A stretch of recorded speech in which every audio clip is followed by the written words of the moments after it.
E aí, pessoal, bom dia para vocês. Na verdade, eu não sei o horário que vocês estão assistindo, então bom dia, boa tarde, boa noite. Bom, nós vamos começar mais uma aula falando de mais um tópico diferente de história.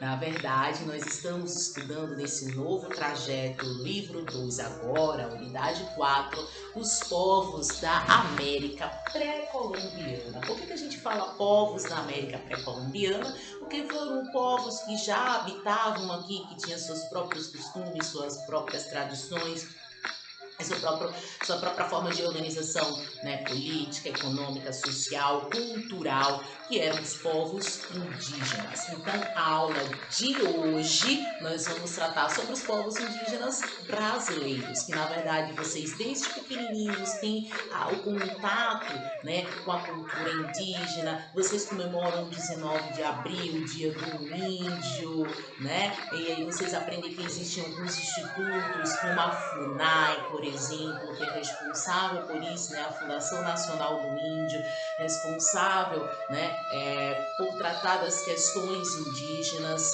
aqui no Brasil. Então é justamente esse novo conteúdo que nós vamos estudar hoje, América pré-colombiana, povos indígenas brasileiros. Na verdade, nós estamos dando um andamento à nossa trajetória, falando sobre os povos, né, ocupantes, habitantes deste continente que foi descoberto através daquela expansão marítima europeia, que foi do nosso assunto anterior, justamente a América. Na verdade, quando os europeus chegaram aqui, já existiam os habitantes da América, que eram os indígenas, que na verdade para eles índios, porque Cristóvão Colombo em 1492 acreditava, né, ter chegado às Índias.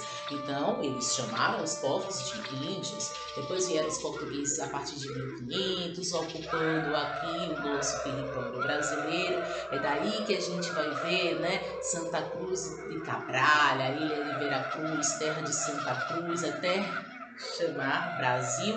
E aí, na verdade, quando os portugueses chegaram aqui, já reza a lenda, na verdade não é reza a lenda, existe um relato de viagem, né, de Perovais de Caminha, já falando como era aqui a terra. Eu iniciei essa aula falando, né, mostrando na verdade esse ritmozinho dos indígenas, né, do Xingu, que é muito interessante, inclusive, para abrir nossa aula, já justamente endereçando, adentrando vocês a esse tema que é muito bacana, esse tema que nos remete à nossa história, né, a história de fundação, de formação do povo brasileiro, que é justamente essa questão dos povos indígenas. Vamos lá. Para a gente, na verdade, continuar, vamos só fazer um retrospectozinho deste tamanho. Nós começamos a falar sobre a América pré-colombiana, de povos que já existiam na América antes da chegada de Colombo.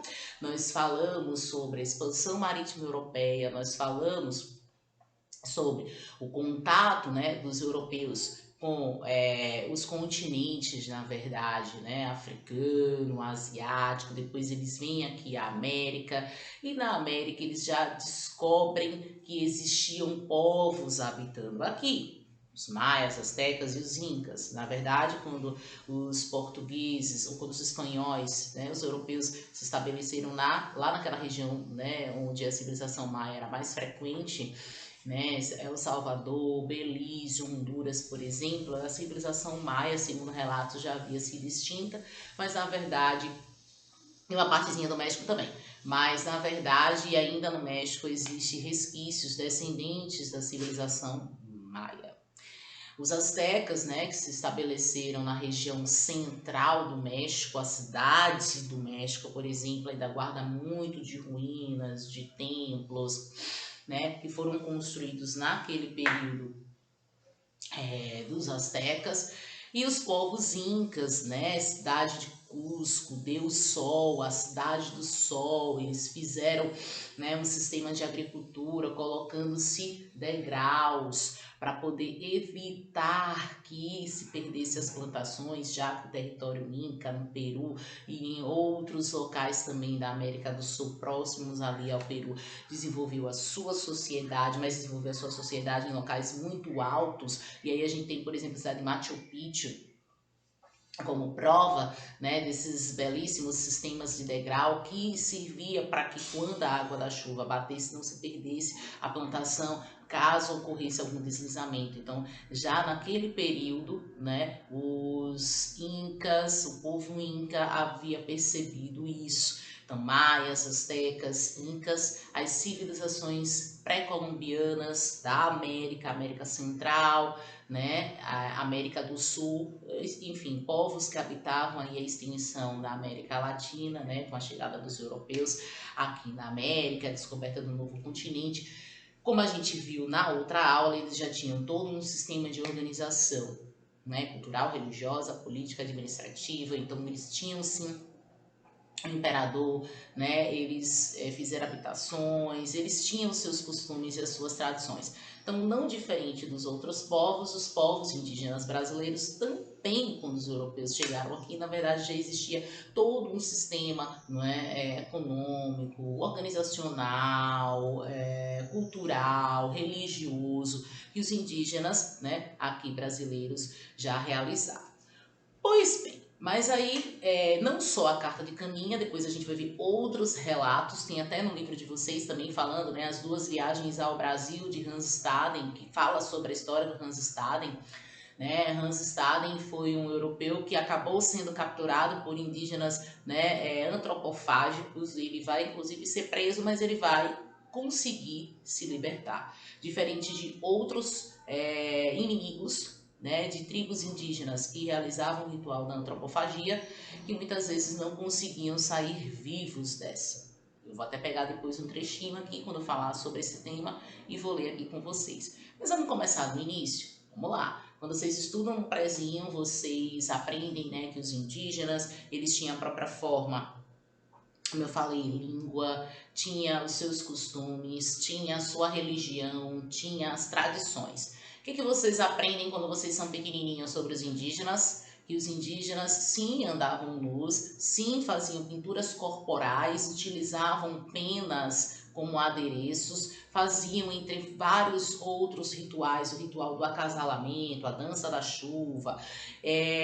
Vocês já provavelmente devem ter visto a apresentação de alguma tribo indígena, a tribo Cariri-Xocó, né? Que ali se situa entre Alagoas e Sergipe, mais Alagoas, mas está ali na fronteira, né, Alagoas-Sergipe, né? Geralmente esse grupo indígena ele é convidado pelas escolas e aí eles apresentam, né, justamente os adereços, inclusive a arte deles, né? Eles apresentam danças, eles falam um pouquinho sobre os costumes, né, deles.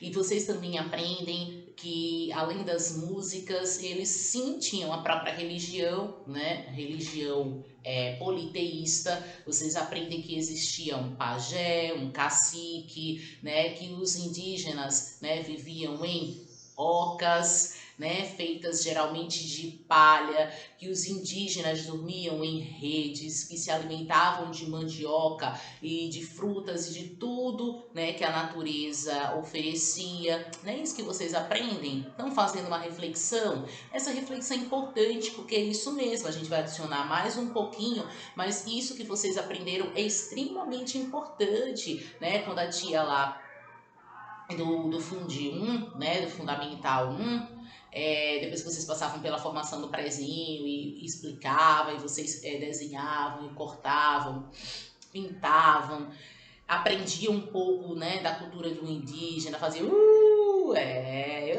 lembro de quando eu era menor e eu fazia isso, então é muito certo isso mesmo, né, a farinha de mandioca, a questão do costume de se alimentar com beiju, né, o beiju de tapioca, tudo isso foi deixado, nós agregamos, né, isso hoje, né? Inclusive é muito bom comer beijo de tapioca porque é fitness. Hoje é porque é fitness, hoje é porque a gente tem que preservar, né, o corpite, é para saúde. E para vocês verem que os indígenas eles já tinham essa sacada antes. Então, o hábito de dormir em rede, a questão da alimentação, né, as pinturas, as danças rituais, né, a questão do costume, né, dos homens caçarem, pescarem, utilizarem o que? O arco, a flecha, né? As mulheres, que existia uma divisão ali do trabalho, né? As mulheres para tomar conta da casa, né? Da família ali dos filhos, também responsável pela questão da agricultura, de plantar, de colher, de cozinhar, né? Então, aquilo que vocês aprendem lá no prézinho, sim, é muito bom, já é justamente a revisão do que a gente vai ver aqui, só que a gente vai ver só um pouquinho mais, tá? No Brasil, ainda hoje, de forma contemporânea, existem muitas tribos indígenas, principalmente situadas na região norte, mas ainda espalhada pelo Brasil existem, mas antes existiam, olha só, muitas etnias espalhadas pelo Brasil todo, né? Passava dos 2 milhões aí de tribos indígenas logo no início, eu tô falando assim, logo no início. Depois, logicamente, a gente foi vendo que teve a extinção de vários grupos indígenas, mas até hoje nós temos muitas tribos descendentes de indígenas espalhadas pelo Brasil, principalmente estando na região norte. A região norte hoje é a que mais concentra, principalmente ali na Amazônia Legal, é a que mais concentra ainda tribos indígenas, né? Mas existiam 4 grandes grupos. Eu não estou dizendo que eram só esses grupos, eram 4 grandes grupos, que até o livro de vocês traz essa abordagem. Eram 4 grandes grupos. Existia o Macro-G, né, Aruaque, né, Caraíbas e o tronco Tupi. E aí a gente sabe que no Tupi, né, Tupi-Guarani, Tupinambá, Tapuia. Então, mas é como eu estou falando, 4 grandes troncos, né? O Macro-G, por exemplo, situava ali mais na região centro-sul, então, por exemplo, São Paulo, né? Santa Catarina, Paraná. O Macro-G, né, constituiu em tronco linguístico e também etnia. Então, concentrava ali mais na região ao sul, né? São Paulo, ali centro-sul. O Sudeste Sul, desculpa. Mas, então, São Paulo, né, Paraná. E aí, no caso do Aruaque e Caraíba, eles dois, na verdade, se constituíram mais assim em etnias mesmo. Não foi em tronco linguístico, mas em etnia, né, situados ali na Amazônia, né? Norte da Amazônia, na Amazônia é legal. E o tronco tupi, na verdade, foi o maior, né, espalhado pelo Brasil ao longo do litoral, né, do litoral, toda a extensão do litoral, desde a parte norte, né, até a parte sul do litoral e mais também na própria Amazônia, na Amazônia Legal. Então nós tivemos muitas tribos indígenas, muitas etnias, né? O livro de vocês traz essas 4 abordagens, né? Macro-G, Aruaque, Caraíba e Tupi, mas existiram muitas etnias e como eu falei, né? O Tupi ele tem os desdobramentos, né? Tupi-Guarani, o Tupinambá, os tapuias que não falavam na verdade o tronco Tupi, mas que ficava ali na comunicação em termos de região com esse tronco maior que formou tronco linguístico, né, o tupi. Mas nós tivemos muitas etnias variadas de indígenas aqui no Brasil. Uma coisa muito interessante também, gente, é em relação à organização social, né? Como eu falei logo quer dizer, eu falei quase agora, no videozinho, né? Existia uma divisão, mas não existia uma hierarquia, todo mundo era igual. Eles formavam as aldeias, né? Que eram como se fossem grandes clãs, sociedades comuns, né, sociedades que viviam de tudo que era produzido na própria tribo, em termos alimentícios, por exemplo. Agora, existiam aqueles chefes religiosos, né, os curandeiros, existia aquele chefe de tribo para poder evitar conflitos dentro da própria tribo, e também existia aquela cultura, gente, no sentido de preparar os homens para a guerra, caso existisse algum conflito de tribos, tá? Entre tribos. Então os homens sim, eles faziam vários treinamentos físicos, treinamentos de guerra. Os meninos eram educados a partir de 8, 9 anos mais ou menos, né? Aquela questão mesmo do arco, da flecha. E a gente vê também muitos relatos que varia muito de uma tribo para outra, mas que existem vários rituais, por exemplo, na passagem da infância para a adolescência, tanto em relação às mulheres, né, quando tem aquela questão de ficarem mais mocinhas, assim, os homens também, quando vão entrando na adolescência, varia muito de tribo para tribo, mas a depender da tribo, os desafios são muito grandes, né, por exemplo, para os meninos, em algumas tribos lá no norte, né, os meninos têm que ficar muito tempo com as mãos, como se fossem numa colmeia, para testar a força, para testar até quanto que eles aguentam sentir dor, entre outros rituais, tá, pessoal? Isso aí varia muito, mas enfim, em termos de organização, existe um respeito, né? Existe uma certa divisão aí, como eu falei, de chefe de tribo, de chefe religioso, mas eles se tratam de forma igual, né? Não é aquela questão de uma sociedade hierarquizada e dividida de forma rígida, como existiu, por exemplo, nos impérios da África, né, de ter um imperador que mandava em tudo, ou a própria organização da Europa. Já era um pouco mais flexível. Como eu falei, viviam em tribos, em aldeias, realmente viviam, né, em ocas, como vocês já aprendem, pequenininhos. Mas uma coisa muito interessante, né, por exemplo, em relação à religião politeísta, em relação à flexibilidade, em relação ao casamento. Em algumas tribos aqui, um homem podia ter várias mulheres. Olha que interessante, é muito rico isso, né? E aí, o que acontece? Dentro dessa organização, como eu falei, variava muito de uma tribo para outra. Quando os portugueses chegaram aqui, depois outros europeus também tiveram contato com os nossos indígenas brasileiros, algumas tribos, como eu falei, eram mais guerreiras, então faziam resistência através do conflito.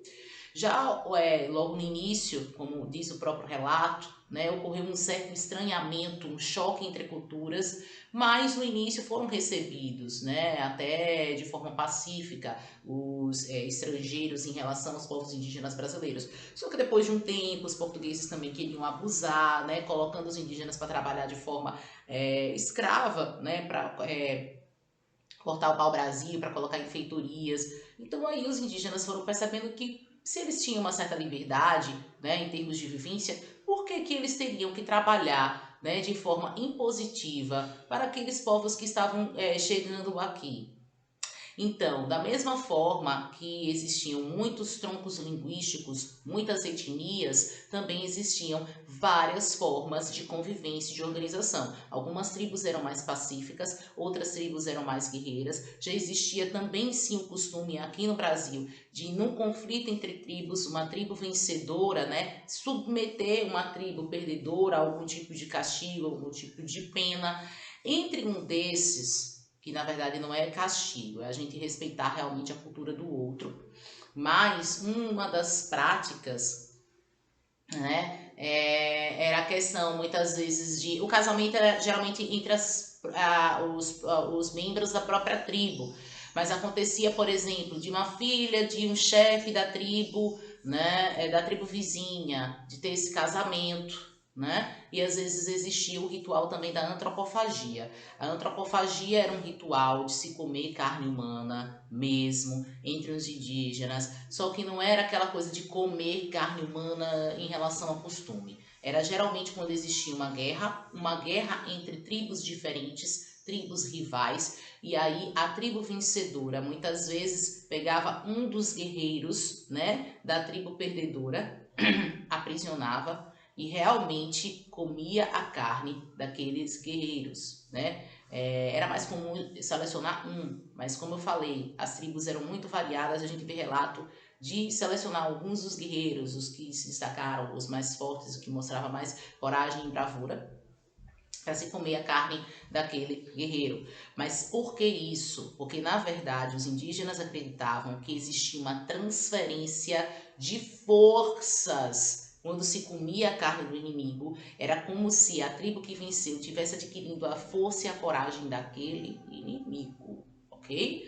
Então, a cultura brasileira é muito diversificada. A gente vai ter o vídeo parte 2 falando sobre os povos brasileiros, né? Falando como que está o povo indígena atualmente, falando como que as tribos elas foram extintas e falando também um pouquinho sobre Hans Staden. Mas era importante no início desse vídeo eu fazer sim uma abordagem aos povos maias, astecas e incas, porque somando aos povos brasileiros, formou aí os povos pré-colombianos, né? Da nossa América pré-colombiana, ok? Nós vamos ver a segunda parte desse vídeo ainda, falando sobre o tema povos indígenas brasileiros, porque nós vamos falar sobre os povos, como que está a situação dos povos indígenas atualmente, como é que está a atuação da FUNAI também, vamos falar com as consequências da ocupação, né? Dos europeus aqui no Brasil, ok? Também. Então, tchau, galera. Até a próxima aula.